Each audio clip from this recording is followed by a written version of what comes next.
Jono, you ready, mate? I want to get Jono now to talk a little bit about recovery. So we've touched on that a little bit, but he's just going to run through a couple of things with you guys, and then we're almost at the end.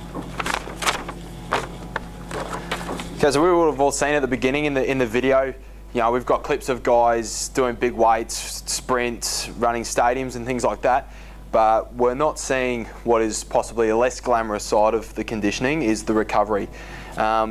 And for you guys playing baseball through the year, as Andy's touched on, it's spread out a lot through the year, and you can have either one game this week or you might have a tournament the next week, and you're not getting that consistent preparation. So it all comes back to that super compensation model that we looked at on the whiteboard there.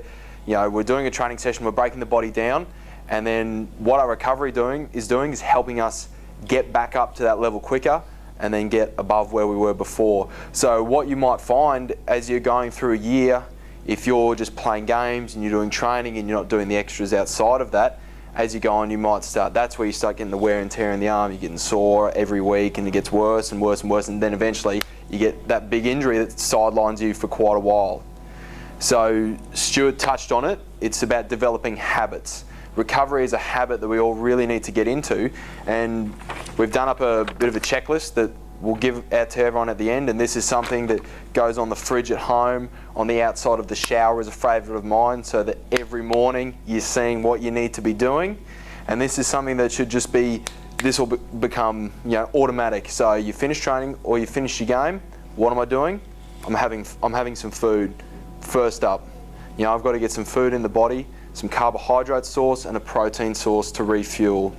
You need to also think about, probably more applicable to your game day, having a warm down at the end of it.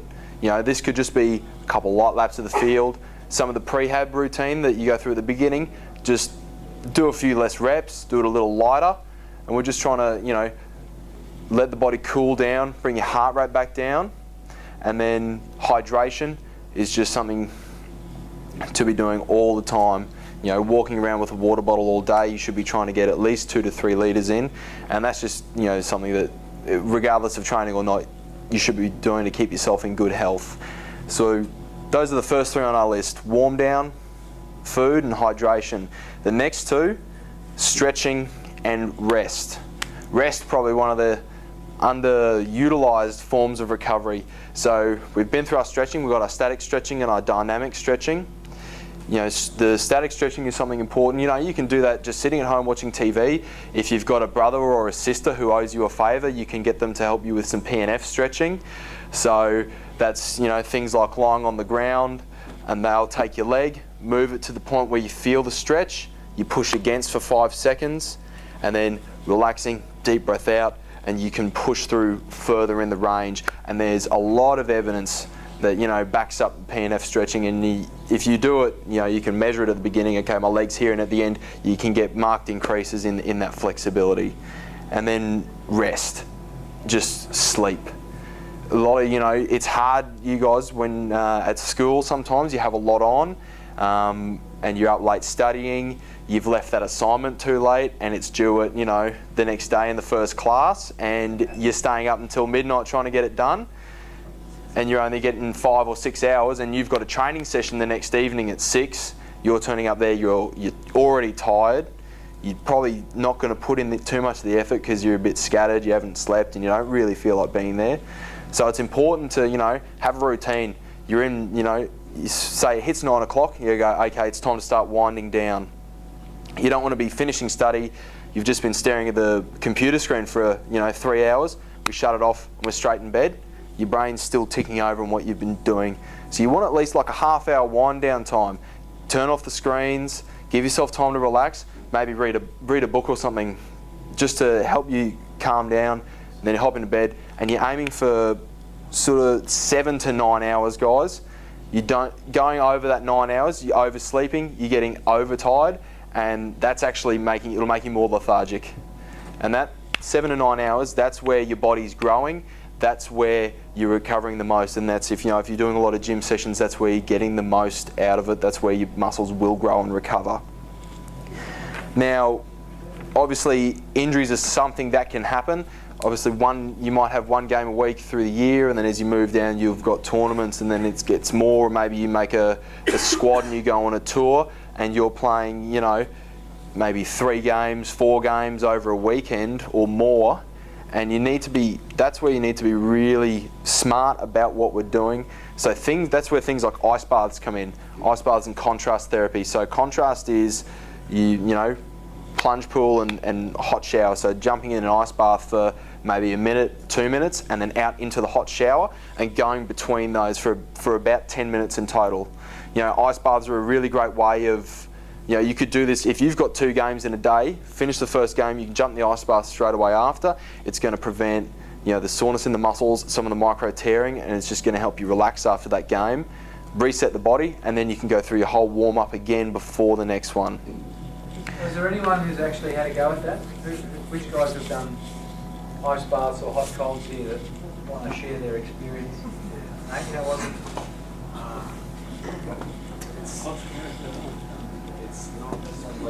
Sorry, speak up, mate. I can't hear you. It's not very nice the first time you do it. The first time, but it gets better, doesn't it? Yeah, well, it feels really good after. When you It's sleep. like, you feel like you can run and like do anything after, but during, it's not very nice. It's really, really good. I wish I had a video every time we have a new group that does the ice bath. It's fascinating. Maybe we should put that on YouTube the next time we do it. I think that'd be good. Anyone else? Carter, how'd you go? I know you've done it before. Yeah, pretty good. It wasn't that fun though. But yeah, afterwards you feel really good. I think hot cold something you can do every day though. Hot colds are a really good way to stay healthy. Yeah. So, what do you mean by hot colds compared to an ice bath and a cold shower? What do you mean? Yeah, so like hot colds is when you go straight from hot to cold, jump from hot to cold every 30 seconds. Just in the shower. And you can easily do that, whereas ice baths is a lot of preparation. Yeah, sure. So you might do ice baths in a tournament or something. But If you have access to it, but if you don't, hot cold in the shower, it's pretty easy, isn't it? Except when you squeal and somebody comes running into the bathroom trying to find out what's going on.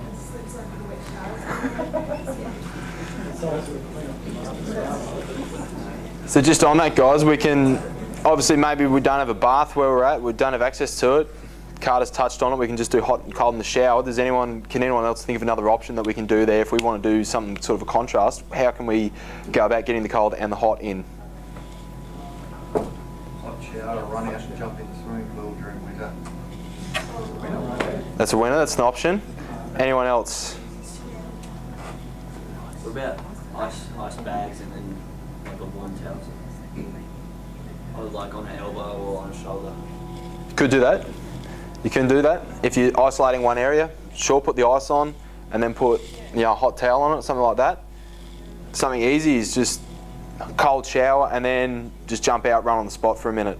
Some sort of activity to get the blood then flowing through, because that is the idea. You know, the cold and then the warm is going to move the blood through. So something like that, guys. This goes back to your 7 streams and thinking about what can I do with the facilities that I have available to me. Okay? Now, If you're on tour, another good one is obviously when you stay at a hotel, sometimes they'll have a pool and sometimes the pool has a little bit of spa. So usually the spa will be heated, sometimes the pool's not. That's the perfect opportunity where you can kind of do the hot colds out there on your own, and it's a good environment for it. I guess last one to touch on, guys. A lot of you probably have some experience with this now. It's self-massage. So, you know, who's been on the foam roller or who's been on, you know, got the trigger ball out on the side of the leg and just been in the most unbearable pain before?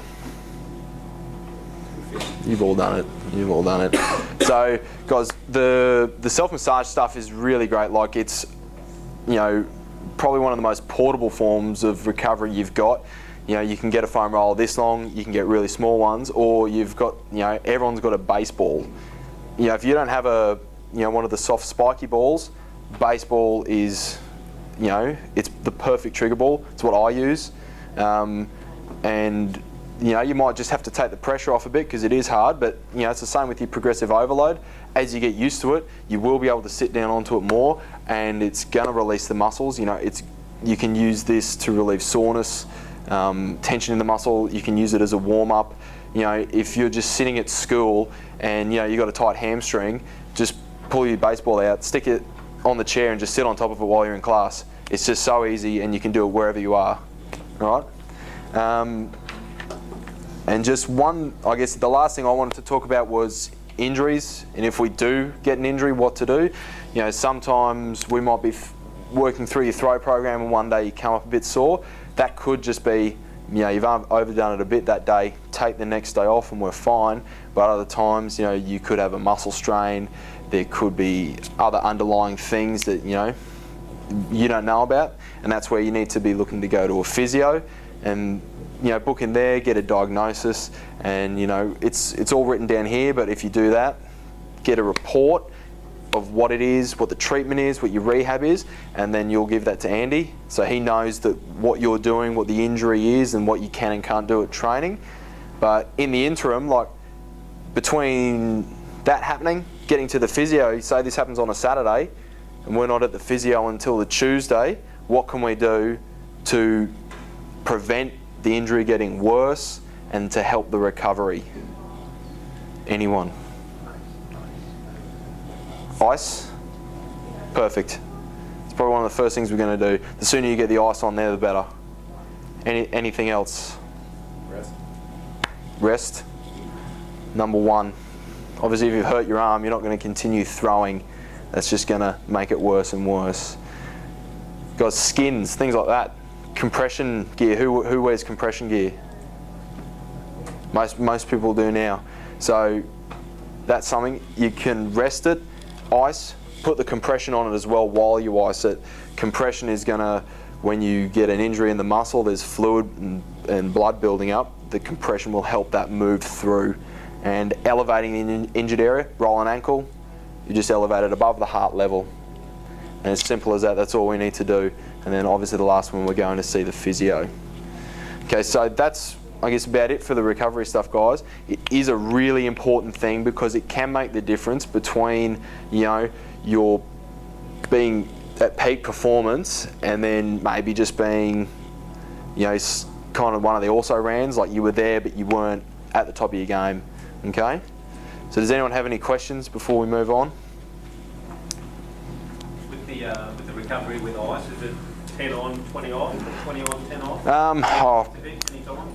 You know, a lot of people say 20 on, 20 off, but 10 on, 10 off is fine, and you'll keep doing that until the area numbs up. But then you won't put ice on again until until the numbness is gone completely. So it could be a couple of hours before you put the ice back on, because if you keep doing it, you sort of you will cause trauma to the area. You can actually cause a bit of ice burn too. I'm sure some of you guys have So seen if that. you did it on a Saturday, you weren't seeing the physio till Wednesday, would you do it as long as you could? Yep. So you don't go eventually to heat? No, I wouldn't until in those early stages. You know, ice as often as you can, and avoid anti-inflammatories in the first 48 hours. It can actually, Prevent scarring? it can slow down. You know, taking things like Nurofen can slow down the recovery in those if you take it in the first 48 hours. So yeah, ice as often as you can, and then the physio will give you advice on whether you keep icing it or if you start to bring heat in. Good stuff. Any other questions on recovery?